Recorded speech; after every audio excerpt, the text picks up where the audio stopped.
is Rachel, and this is my March reading guide. So first off, let's jump right in to some of the challenges. So the Golden Girls year-long readathon challenge for March is to read a book with the word girl or girls in the title. So I have a few that I would recommend that I've already read and a few that I am interested in. So first up is the Final Girl Support Group by Grady Hendrix. This is a very interesting take on the final girl trope where one girl survives everything. In this case, we have a group of these girls who all meet in like a therapy group, and then somebody starts killing them off again. I feel like Grady Hendrix he's good at being both scary and tongue-in-cheek at the same time, so it's a very interesting read.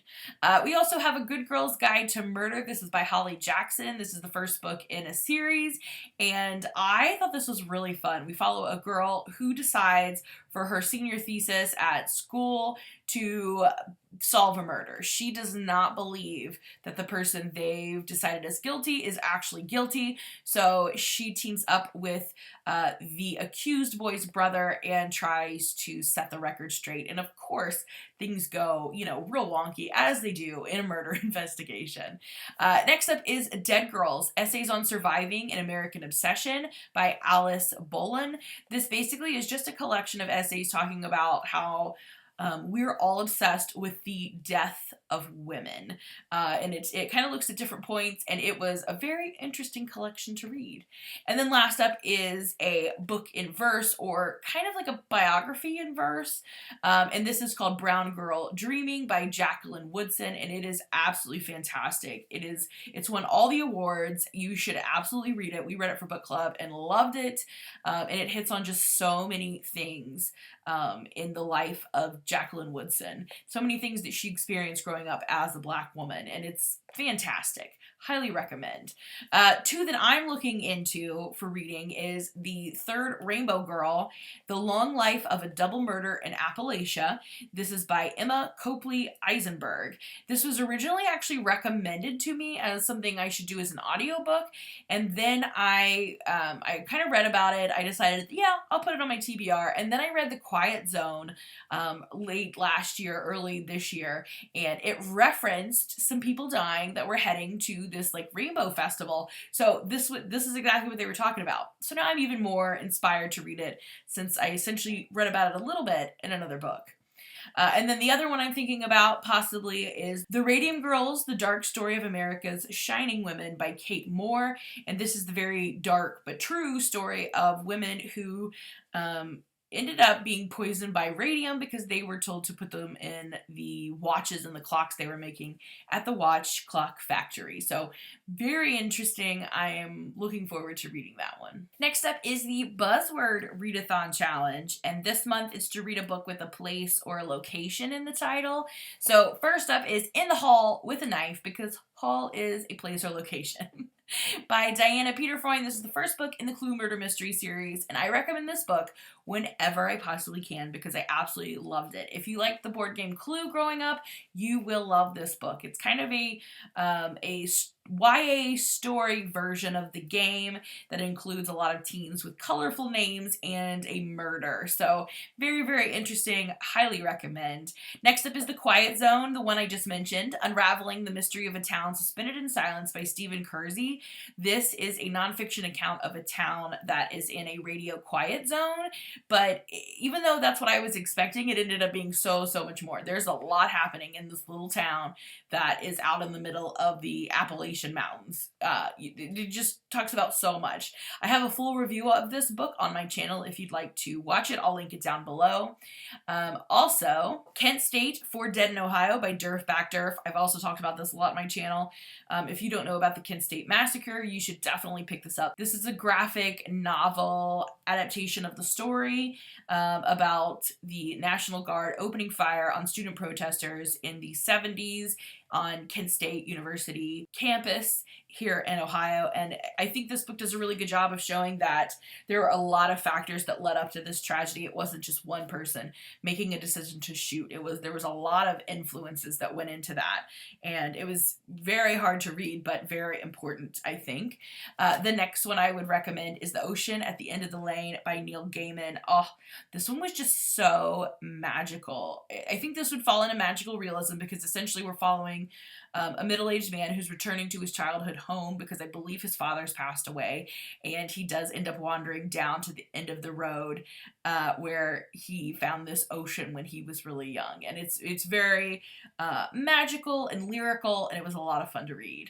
Some other options that I haven't read that I have in mind is first The Paris Apartment by Lucy Foley. This is another one of her mystery thrillers. I believe she is having like kind of down on her luck period, and she goes to live with her brother, or at least visit her brother in Paris, but he is not at his apartment when she gets there, and he turns up missing. Another one is Horror Hotel by Victoria Fulton and Faith McLaren. This is about a group of teens who are like teen ghost hunters for their YouTube channel, and they go to stay at this allegedly haunted house.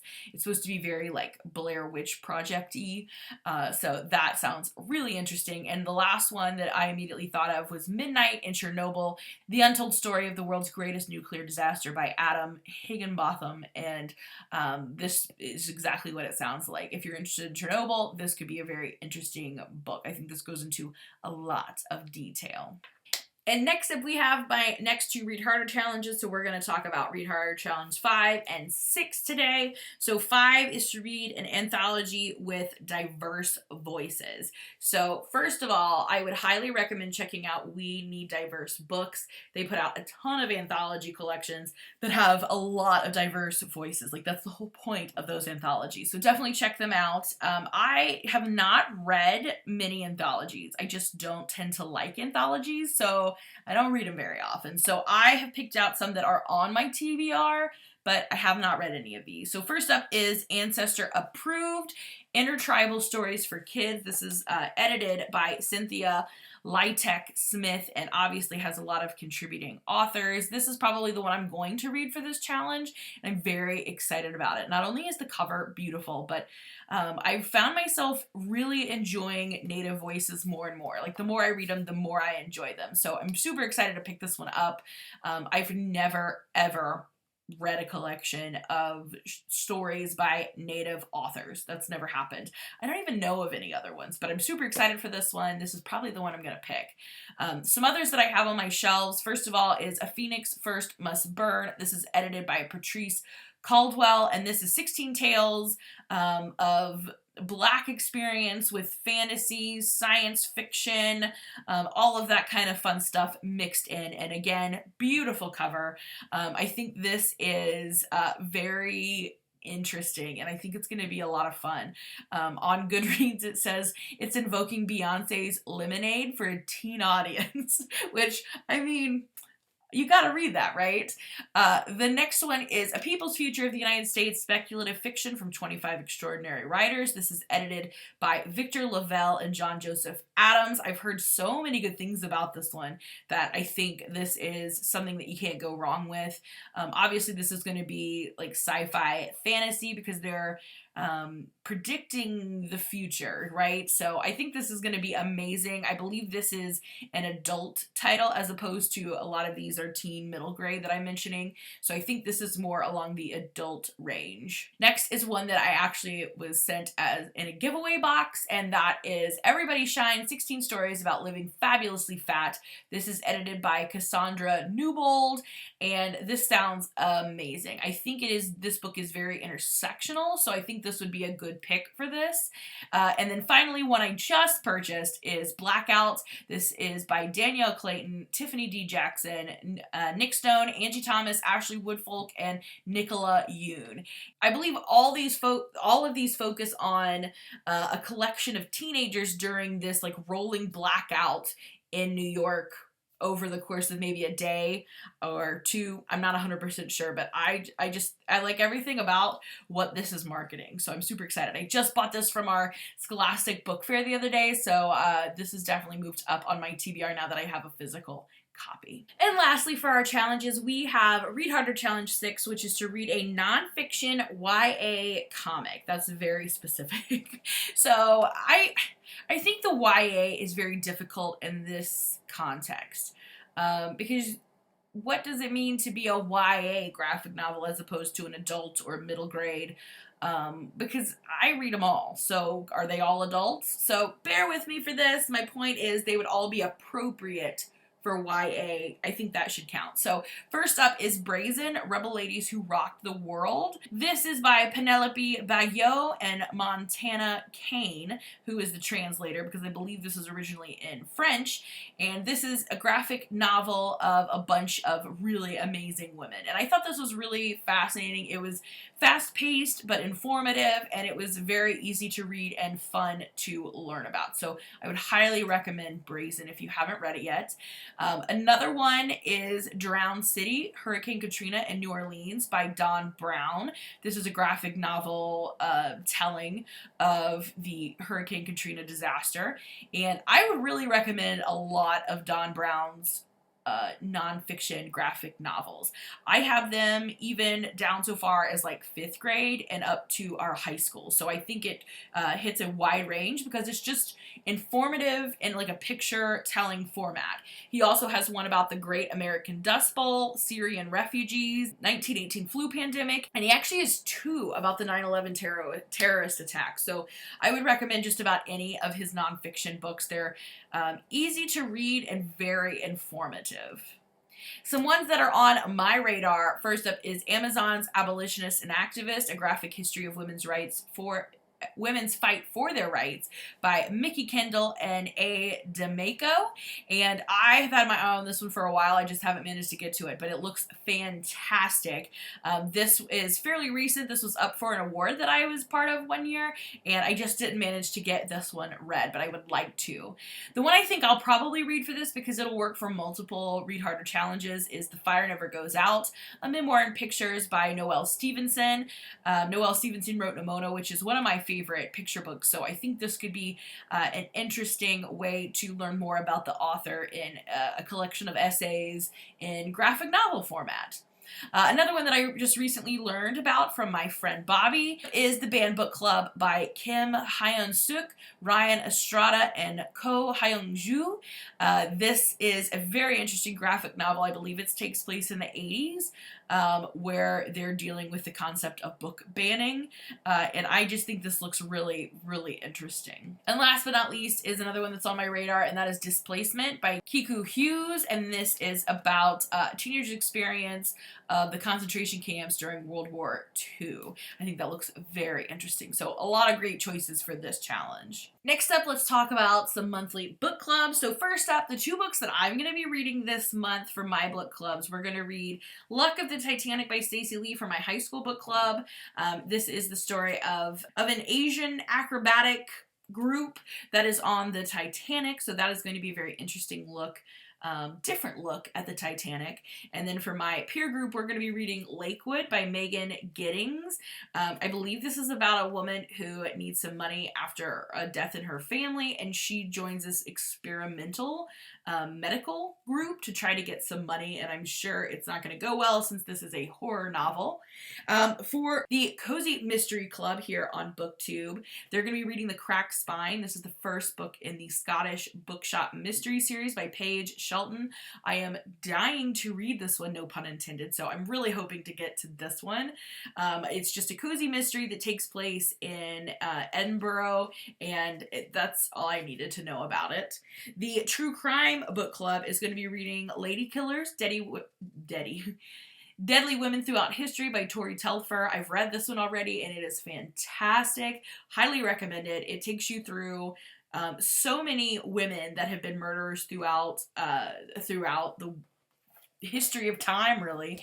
And I think it's just really interesting because you are talking about serial killers, but there's a very tongue-in-cheek tone of see, women can be serial killers too. It's very odd, but it's very enjoyable. So I highly recommend Lady Killers. And then next up, the Stacks of Strange is going to be reading Extasia by Claire Legrand, and this is supposed to be about a girl who joins a coven to help protect her town against evil. So I don't know, but it sounds pretty interesting.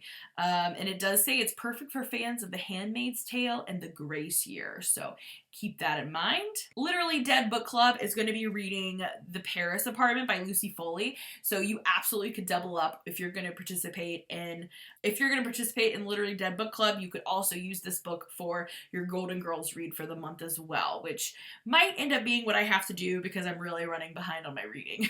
And then last but not least, the Out of the Coffin read-along. They are up to book 3 in the Sookie Stackhouse series, or the Southern Vampire series, which is going to be Club Dead by Charlaine Harris. So you're all set for your book clubs this month. And lastly, let's talk about some new releases for March. So first up is All the Queen's Men. This is the second book in Her Majesty the Queen Investigates by S.J. Bennett. The first book in this series was called The Windsor Knot, and I haven't got to it yet, but it is definitely on my radar. Basically, it's a cozy mystery series where Queen Elizabeth ends up solving true crime, which sounds awesome. So the second book is supposed to be coming out on March 1st. Next up is One for All by Lily Lainoff. This is an own voices, gender-bending retelling of the Three Musketeers. I'm super excited for this one, and it'll be out on the 8th, as well as Killing Time by Brenna Ehrlich. And this is supposed to be a YA murder mystery thriller, and I don't remember what the comp was that drew me in now, but there was a comp for it, and I'm like, yes, I am here for it. So I believe this takes place in Connecticut, and I think one of her teachers is murdered, and she decides she needs to investigate. And again, that's coming out on March 8th as well. And also on March 8th is the second book in the Edinburgh Night series. This one's called Our Lady of Mysterious Ailments. This is by T.L. Huchu, and the first book in the series was called The Library of the Dead, which is definitely on my TBR, just haven't managed to get to it. The next one is a translated work, and I believe this release date is just for the US. I think it's been out for a while in other countries. This is called The Old Woman with the Knife by Gu Byung Mo and translated by Cheong Kim. And this is about a 65-year-old female assassin who is not quite ready to retire. And that sounds amazing. And the next is one that I think is going to be a really big release. This is coming out March 15th. It's The Book of Cold Cases by Simone St. James. I believe she's the one who wrote The Sundown Motel, and I believe this is similar to another one I just mentioned, where we have some murders and we have a kind of regular person who is running a true crime podcast or blog or something and tries to investigate the murder, and things never go well when you're investigating a murder. Another one that comes out on the 15th is The Last Laugh. This is the second book in the Initial Insult series, and I, for some reason, feel like this was a duology, so this might be the last one. And this is the conclusion of Mindy McGinnis's retelling of Edgar Allan Poe's A Cask of Amontillado, and I think that's all you need to know. So I haven't read the first one yet. That's like a running theme here, but I'm really excited to try to get to these. Another one that I'm super pumped for that comes out on March 15th is called Heaven is a Place on Earth by Adrian Shirk. And this is supposed to be exploring the idea of American utopia from a millennial point of view. It just sounds like a really interesting look at our society right now, and I'm super excited for it. Then I'm super happy that my birthday falls on a Tuesday this year. That means new books on my birthday, and that's March 22nd. So first up we have Savvy Sheldon Feels Good as Hell by Taj McCoy, and I believe this is a plus size romance, and I love the cover already. I'm a sucker for the illustrated romance covers, so this one already drew me in. Also on the 22nd we have The Bone Orchard by Sarah A. Mueller, and I believe this deals with like some necromancy, but I honestly, the thing that drew me in was the cover. That is an amazing cover. So I don't really know much beyond that about this book, to be honest, because I'm super excited about the cover, but I do think it involves like some sort of fantasy based necromancy situation. And then next up, this one, it says it's going to be published on the 25th, which I doubt it will be, but maybe. It's called When It Rains by Mark Allen Gunnels, and this is about a town where they have this slimy rain that they believe is toxic, so they all flee into the buildings, and this follows a group that flees into a university bookstore to wait this out and figure out what happens. And, you know, obviously things are going to go down when people are scared altogether. Another one that's coming out on the 22nd is The Wolves Are Waiting, and I believe this is a fictional book that really looks at the kind of toxic culture of sexual harassment and assault in small college town. So that sounds like it could be very interesting. And then next up, we're moving to the 29th. We have My Dearest Darkest by Kayla Cottingham. And all I needed to know about this one is it says it's the Wilder Girls meets The Craft in the sapphic horror debut. Do you need to know anymore? I don't think you do. But this one's coming out on the 29th. And then you may not care about these if you don't have kids, but I am so excited. I think they're going to be adorable. The Bad Seed Goes to the Library and The Good Egg and the Talent Show, both by Jory John and Pete Oswalt. These are going to be in the I Can Read series. So I'm really excited to get my hands on those, especially The Bad Seed Goes to the Library. I think that will be a really fun read aloud with my kiddos. Those both come out on the 29th. And lastly is This Is a School by John Shue and illustrated by Veronica Miller Jameson. I'm super excited. If you're outside of the library world, you might not know, but John Shue is kind of like the ambassador of reading in the scholastic book world. So he shows up a lot with the Scholastic book fairs, and like he shows up in a lot of ad spaces for Scholastic, and he's just like promoting books wherever he goes. And I am super excited to read his first picture book, his very first book that he's publishing, and I think it's going to be a lot about school as a community and, you know, the positive setting we can create in our schools. So I'm super excited for that one. So there you have all the new releases in March and your complete March reading guide. So let me know if anything in this really piqued your fancy. Also, let me know if there's some other things that you would like me to include in these reading guides. I'm happy to modify the structure. Give me some feedback. Let's talk reading guides and books down in the comments. Thank you so much for watching, and I'll see you again in another video soon. Bye for now.